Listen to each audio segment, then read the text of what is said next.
My parents gave me the name of Harriet Muriel Fields. My Hebrew name was Chaya Mira.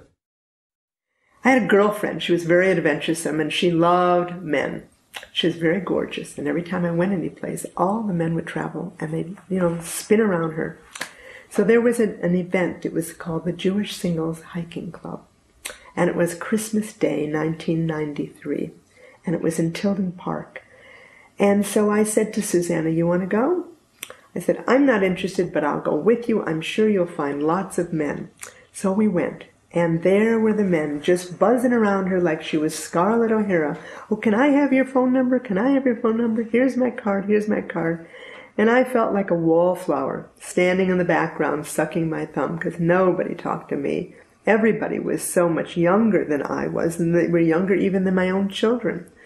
So I decided to get something to eat and just get out of there. And I sat down with an empty seat, and there was some guy, and he wouldn't even talk to me. So rude, and I thought, I'm not going to waste my time. So I decided I would pick my food up and go and sit with somebody who was more age appropriate.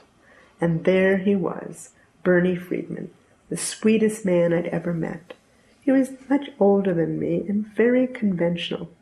He was a scientist, and he was very earnest. But I liked him, and he started talking to me, and he said, "I used to be the president of Beth Israel in Berkeley." I said, "You were the president of Beth Israel? My father used to go there." He said, "Who's your father?" And I said, "Irving Fields." He said, "Irving Fields? I know Irving Fields." Well, that was the beginning of a long friendship, because every time he'd mention somebody, I'd say, "I know that person," or "You know that person," and it seemed like we had known each other in another life, and we just picked up. And I decided, he's very gentle. He is very earnest. He's reliable. And it would be wonderful to be with a man who would really care about me. He went to get a cup of coffee. And while he had the cup of coffee, a friend of mine came over and she said, "He's a keeper." And I said, "What do you mean?" She said, "He's a wonderful guy. Don't let go of him." So I said, "Well, why did you let go of him?" She said, "I wasn't Jewish enough. But you are Jewish enough, so I think you'd make a great couple." He brought back the cup of coffee. He said, "I think we get along. Let's go for a walk." So we went for a walk, and we were at Tilden Park, right at Lake Anza. And he sat on this big rock, and he had his back to me, and he was talking. And he was talking about his wife, who had died a year ago. He had been married to her for 34 years. And he was very sad. And I was very sad. And I was crying.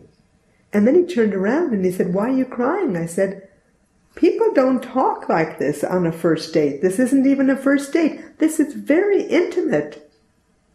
And I said, "Can I give you a hug?" And he was really surprised. He said, "Yes." And then he said he had someplace else he needed to go. And I said, "So did I." And so we parted. But that night, I dreamt that I was going to marry Bernie Friedman. And he had the same dream.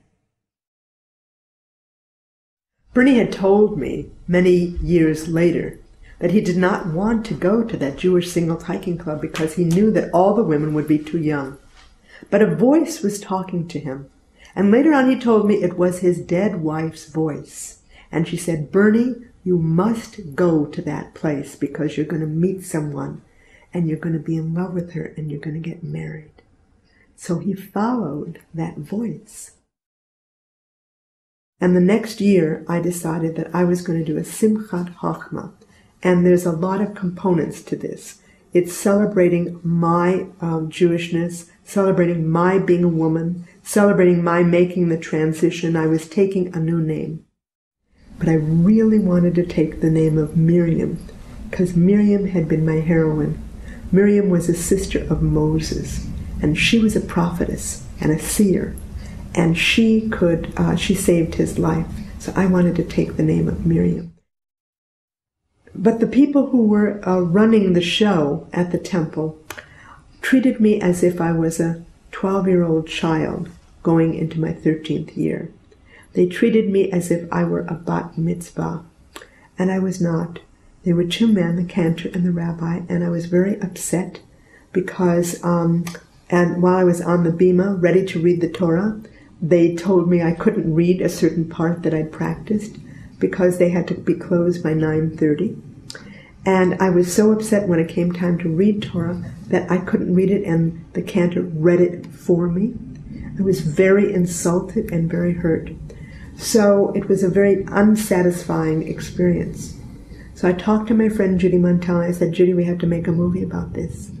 And she said, okay. So we interviewed Sabina, we interviewed Marty Cohn-Spiegel, and we interviewed me. We went back to the synagogue and we redid that whole ceremony the way I wanted it to be. And we made a movie, and it's called Timbrels and Torahs, celebrating women's wisdom. And the reason it's called Timbrels and Torahs is a timbrel is like a tambourine, and it's what Miriam used when the Red Sea parted. And it parted, and she led the women through the sea, dancing and singing and playing their timbrels. Miriam, come over. I want to show you a couple tango steps. Okay? Well, I dressed for the tango lesson. What do you think, huh? You look pretty dressy to me. Okay, now, show me what to do. Here. Okay. First of all, yes. you start off.